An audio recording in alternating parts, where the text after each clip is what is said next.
Duas dores de todo empreendedor que tem funcionário. Vamos entrar um pouco nelas aí vocês me ajudam aí, me complementam também, mas eu estruturei aqui um racional, né?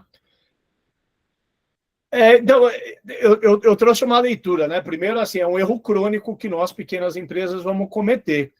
Quando que a gente parte para contratar, né? Normalmente, quando a contratação já se tornou urgente. Eu falo isso, estou falando pelo Danilo, eu falo isso, eu estou me auto-reconhecendo aqui no exemplo. Toda vez que a gente parte para contratar, a água já bateu no traseiro. E aí, isso per se já é um problema, porque a gente já perdeu a oportunidade, às vezes, de fazer um processo seletivo já mais elaborado e a gente, cara, tem um problema ardendo ali que precisa ser resolvido, precisa pôr uma pessoa naquela posição. E nesse cenário a gente acaba sendo muito menos diligente do que a gente seria se essa contratação fosse melhor trabalhada. Como resolver isso? Não sei, porque empresa pequena, ela está, infelizmente, sempre vivendo no curto prazo.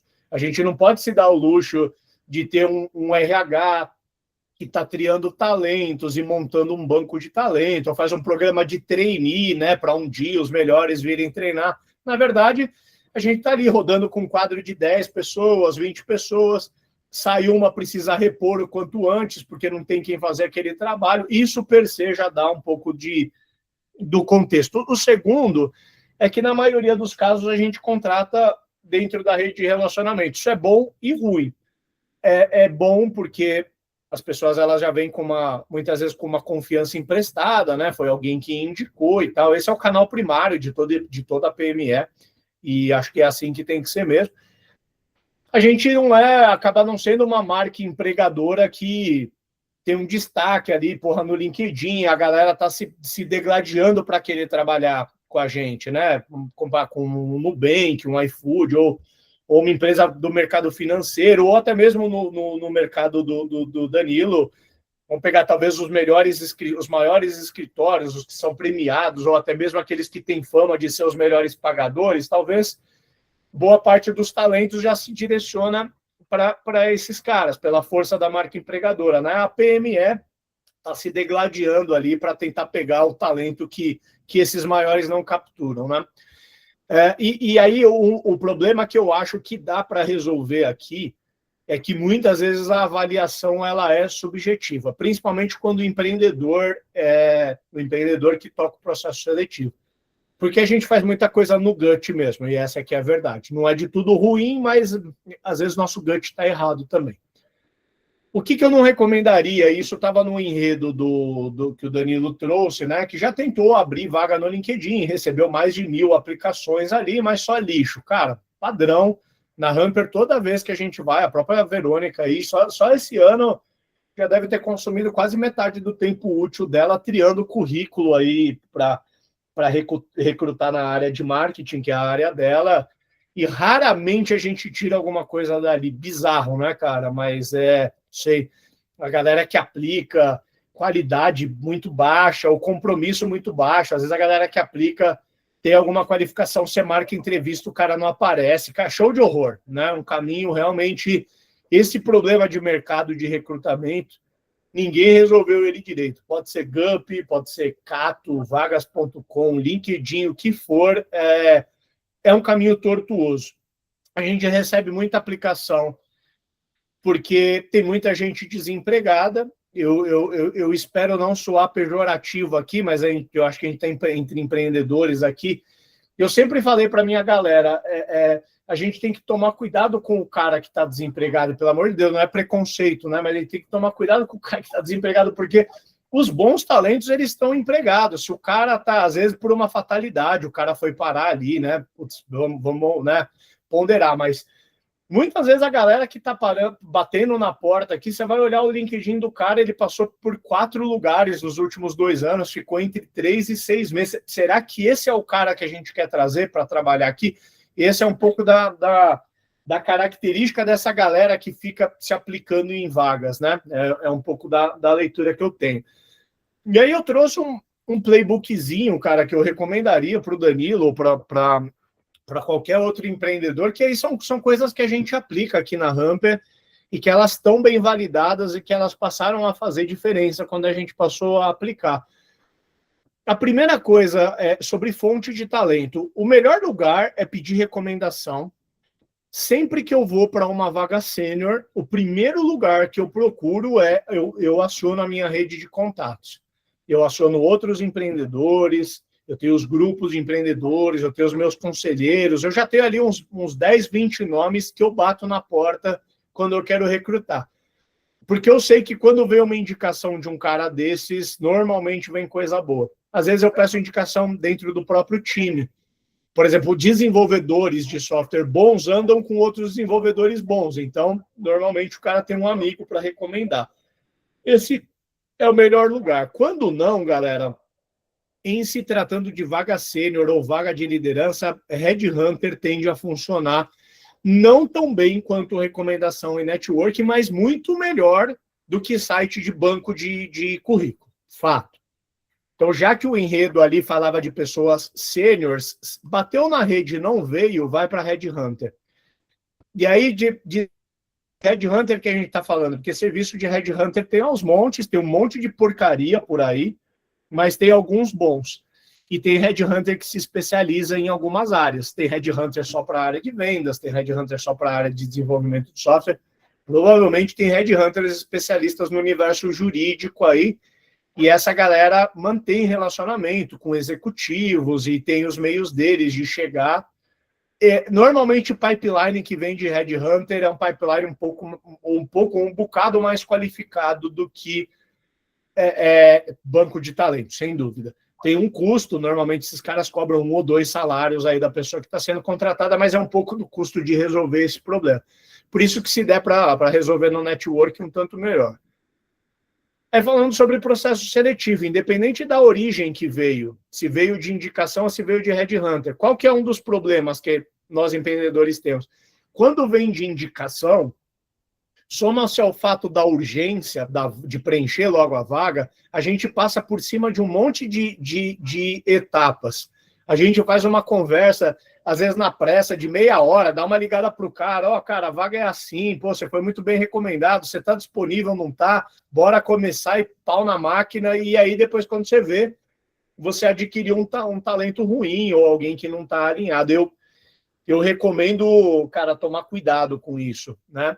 E às vezes a gente faz um papo muito informal, né? Marca um papo aqui, pô, vamos lá, me fala um pouco de você.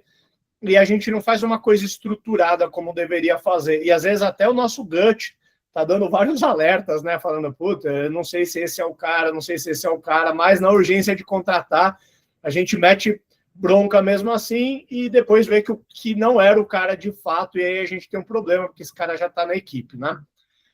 E aí, o que a gente faz na Hamper aqui, já há um bom tempo, a gente tem pelo menos 2 etapas de processo seletivo. Uma mais de fit cultural e uma de avaliação de competência técnica, tá? Eu vou colocar uma dica extra. Nunca ser a mesma pessoa que faz os dois.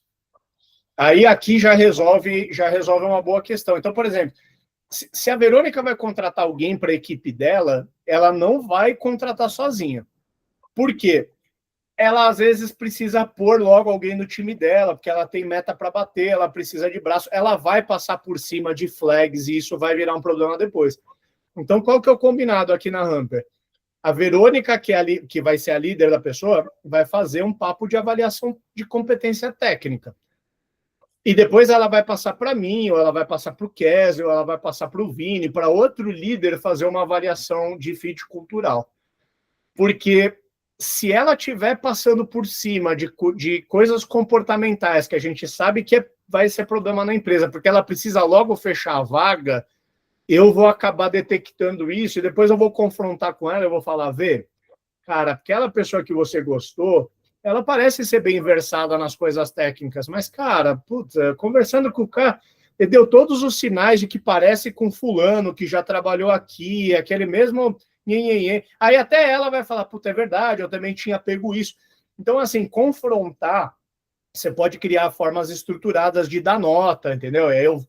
Ela deu uma nota 8, eu dei uma nota 6. Porra, por que a minha nota foi tão mais baixa? E aí a gente vai confrontar essas ideias e a gente vai ver que ou é um candidato que não vale a pena contratar, ou muitas vezes isso acontece na Hamper, a gente contrata com ressalva, contrata sabendo que aquela pessoa tem uma flag e que aquela flag provavelmente ela vai se validar daqui a um tempo. E dito e feito, normalmente a gente fala assim, cara, sei lá, vamos dizer, a Hamper é uma empresa presencial. Metade dos candidatos vão ratear sobre isso. Putz, mas é presencial, eu esperava que fosse remoto, né? Ah, para mim é longe, não sei o quê. Mas o cara tá precisando do trampo, ele abraça. E aí a gente contrata e fala, cara, esse cara vai dar dor de cabeça com o presencial. Pode ter... Dito e feito. No primeiro mês é só alegria, no segundo ela já está rateando. Já começa a avisar em cima da hora, oh, hoje eu não vou poder ir, vou ter que tocar de casa. De alguma maneira o flag vai se manifestar, mas a gente contratou pelo menos consciente, a gente não se enganou. Próximo ponto, e aí aqui, cara, aqui é muito importante, cara, e fazer tudo isso daqui faz diferença. Talvez você não precise fazer todos, mas pelo menos um ou dois daqui, com certeza. O primeiro eu não abro mão, tá? Se vai trabalhar direto comigo, eu não abro mão. Às vezes a pessoa vai contratar um vendedor, alguém de mais alta rotatividade, passa por cima dessa etapa. Eu nunca passo. Eu sempre ligo para os ex-empregadores. Ligo, chamo no WhatsApp, alguma coisa assim. E muitas vezes na entrevista, eu já pergunto para a pessoa, cara, você consegue passar o WhatsApp dos seus últimos 2 líderes? Pode ser depois, você me manda por WhatsApp. E às vezes eu já até pergunto assim, cara, o que você acha que eu vou encontrar quando eu falar ali? Porque eu dou um pouco da hipótese, às vezes a pessoa fala, pô, na última empresa que eu trabalhei foi meio atrituoso, e aí você já pega a flag também, tá? Eu acabei, pessoal, ficando bom, assim, de fazer perguntas capciosas, assim, em processo seletivo para pegar a pessoa na curva. Então, normalmente eu pergunto coisas do tipo assim, me conta um caso que aconteceu em alguma empresa que você não gostou. Essa é a hora que a pessoa ela revela alguma coisa. Ah, putz, na última empresa eu achava que o meu chefe cobrava muito de resultado. Aí eu já, tá, beleza, eu escuto, respeito, falo, depois eu vou pegar. Você tem problema em trabalhar com resultado, alguma coisa assim? Ou seja, pode ter certeza que nesse tipo de pergunta você pega. Então, uma das perguntas é essa. Se eu ligar para um ex-chefe seu, o que você acha que eu vou encontrar? Muitas vezes a pessoa vai falar, pô, cara, eu tenho uma relação ótima com meus ex-chefes, pode ligar lá, e às vezes vai ter assim, olha, se você ligar na empresa tal, provavelmente eles vão falar isso, isso, isso. Já... E aí, cara, nada mais honesto do que falar com o ex-chefe. Vocês sabem muito bem que se alguém ligar para vocês e perguntar de alguém que trabalhou com vocês, vocês vão, né, agir com honestidade ali. Então, façam isso, tá? Isso daqui mitiga muita coisa. Os outros dois é difícil de aplicar quando você não é uma marca empregadora muito forte, e às vezes o candidato está entre você e várias outras, né, colocar muita etapa afasta o candidato. Por outro lado, isso é uma forma de demonstração de interesse. A Verônica sabe que eu gosto disso e ela aplica isso na área dela. A gente não contrata na área de marketing sem aplicar um business case, ou a gente pede para a pessoa fazer uma redação. Às vezes a V pede assim, cara, cria um Reels, cria um vídeo rápido, um vídeo de 2 minutos, do assunto que você quiser. Mas só porque daí a gente vai avaliar a qualidade daquele profissional como marketing. Pô, o cara sabe operar um celular que seja para gravar um vídeo, fazer um roteiro, coisa e tal. Sabe uma coisa interessante disso? É que se a pessoa nem faz o business case, ou nem topa fazer um teste, já demonstra que ela não tem interesse. Então, você já elimina, às vezes você fala, pô, perdi um bom candidato nessa, porque eu pedi para ele fazer e ele não fez. Mas será que não foi um livramento? Porque se o cara não topou gastar 2 horas do dia dele, que se o cara está procurando um emprego, o cara não topou gastar 2 horas do dia, será que ele estava afim mesmo de trabalhar? Então, eu aplicaria um desses 2 testes, tá? Ou um business case, no caso de um advogado, daria para, cara, pede até o ChatGPT pode ajudar a gerar. Ó, a gente teria um caso mais ou menos assim, assim, assado no escritório para trabalhar, como que você atuaria nesse caso? E aí deixa o cara, dá 2 dias para o cara e deixa o cara dar a tese dele. Ou de aptidão técnica, né? Às vezes já tem até pronto. Por exemplo, aqui para desenvolvedor de software, a gente tem uns testes prontos para ver se o cara realmente manja daquilo que ele está falando que ele manja. E por último, o alinhamento. Eu nunca contrato alguém sênior ou de liderança, cara, sem fazer um último papo com a pessoa. É aquela a ligação que eu faço para falar para a pessoa que ela foi aprovada, é também uma ligação de deixar as expectativas claras. E os líderes da Hamper, em grande parte, operam isso também. Aquela flag que apareceu no processo seletivo vai ser tratado nessa ligação. Então eu ligo para o cara e falo, cara, pô, tem uma boa notícia. Nós vamos trabalhar junto, gostei de você, tá aprovado, tá feliz? Aí deixa o cara falar, pô, que bom, não sei o quê. Show de bola. Cara, aproveitando, cara, para a gente setar as expectativas. Ó, eu consegui chegar no salário aqui de tanto, tá ok para você, pô, beleza, tal. Uma coisa, pô, eu percebi que você ficou sensibilizado quando eu falei do trabalho presencial. Você tá ok com isso? Podemos começar? Não, eu tô ok. Importante a pessoa verbalizar certas coisas e refazer esse commitment, porque, né, puta, foi essa época que muitas vezes pro cara parece que foi um presente, né? Ah, puta, foi aprovado, que bom, não sei o que. Cara, principalmente para trabalho sênior e trabalho de liderança, é tudo bem que tem a parte da notícia boa, mas é também uma hora de reafirmar as responsabilidades. E eu acho que o combinado não sai caro depois.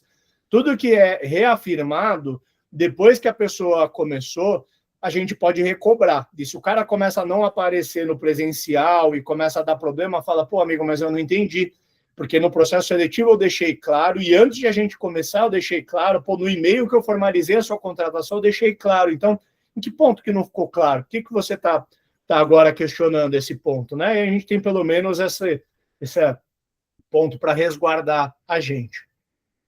Querem falar um pouquinho? O que vocês acham? Faz sentido? Tem algum ponto aí que vocês praticam que eu não cobri aqui?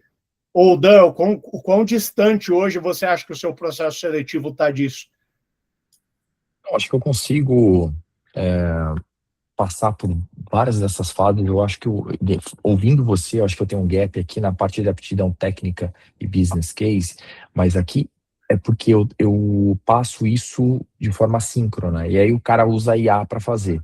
O que para mim não seria um problema ele usar IA para fazer dentro do escritório. O problema é que eu tenho visto uma dissonância muito grande entre a prova que o cara apresenta e quando o cara chega. Então, ele não tem, ele tem zero conhecimento. O cara não consegue falar, ele não consegue escrever 2 linhas.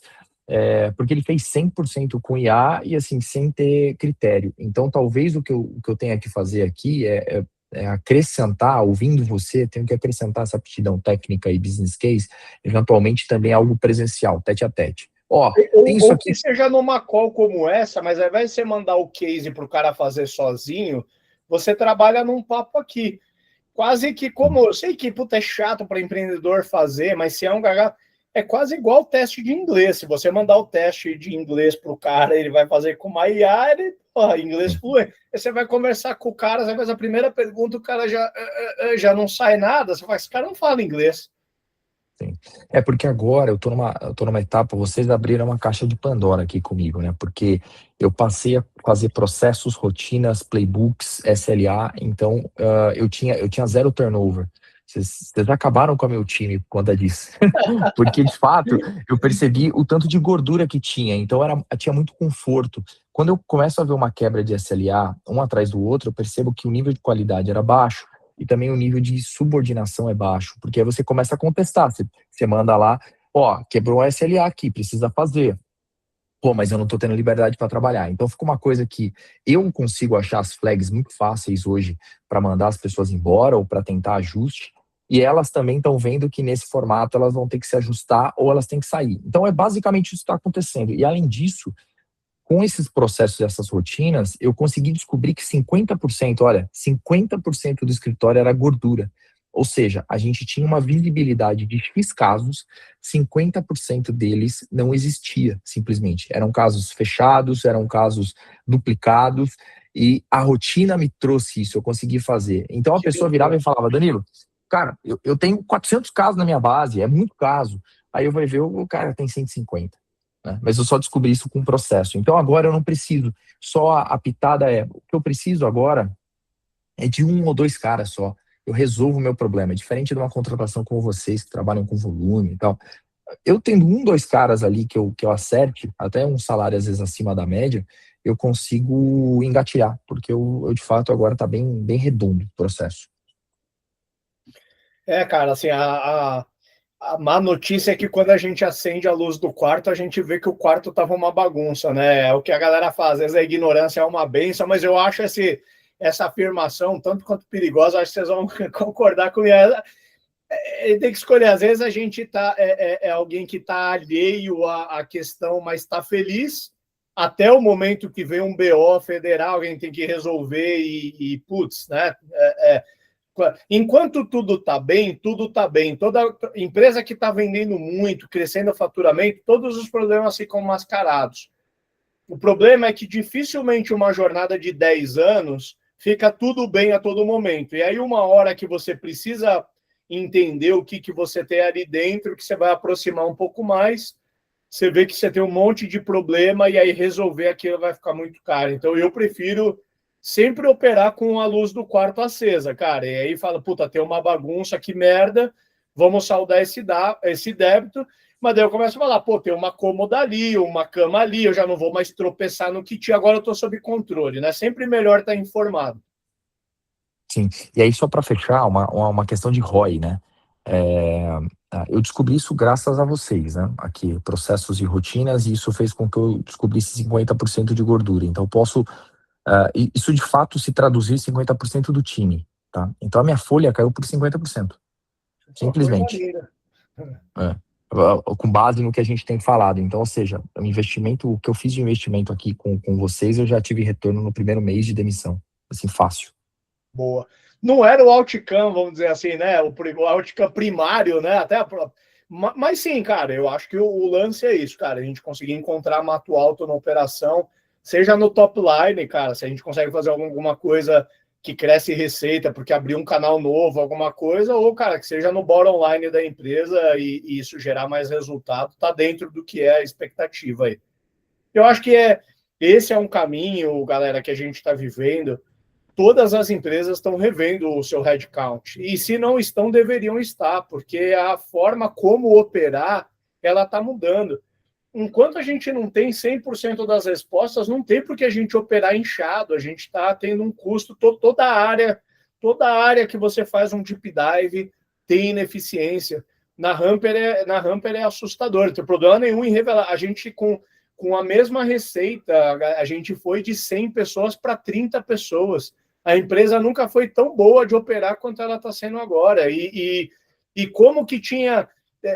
por exemplo, a gente chegou até... Eu estava na reunião de produto ontem e falei isso. Falei, galera, vocês já pararam para pensar que a área de produto aqui já chegou a ter 40 pessoas e a gente estava batendo lata, um monte de PO, UX, um monte de dev, ninguém sabia o que ninguém estava fazendo.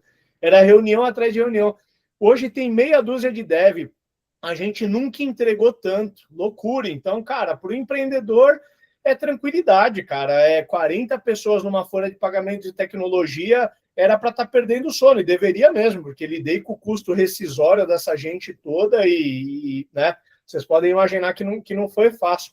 Hoje durmo muito mais tranquilo, cara. Folha muito mais leve, as coisas muito mais no controle, ficou só quem é bom, e acho que toda empresa deveria passar por essa jornada.